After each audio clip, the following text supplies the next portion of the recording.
I think the sort of the saying around Washington that you're not hearing, because I'll say it on here, although people don't like to say it, is the feeling is that among Republicans that while and this is a little different than what Bannon said, while the Democrats are the opposition, the media is the enemy. And that while you may not expect Democrats to be open-minded and listening to what you say in this environment, tolerant, but you do expect some neutrality from journalists. And people feel they're really not seeing that, and it influences what you can do policy-wise.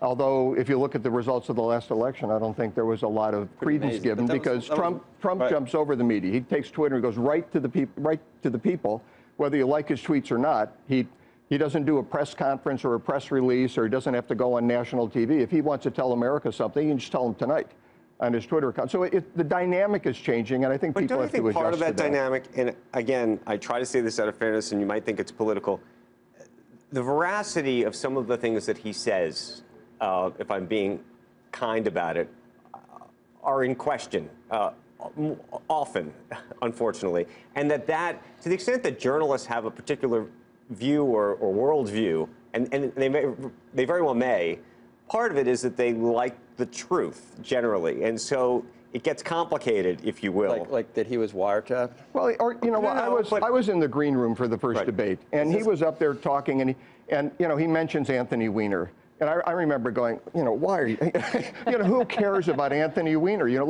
And then 2 weeks later, Anthony Weiner becomes a big issue, or he goes on and says he's wiretapped, and then you've got all of this coming out about Susan Rice today. Now, that doesn't mean there was wiretapping, but he does say things that get highly criticized, and then like 2 weeks later, you're hearing there's substance to what he said. So I think there's two sides to that, Andrew. I think I'm taking your point, but I'm also saying that he says some things that are highly criticized, and then they turn out to have substance a few weeks later.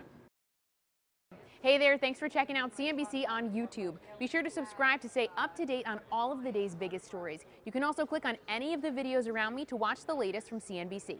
Thanks for watching.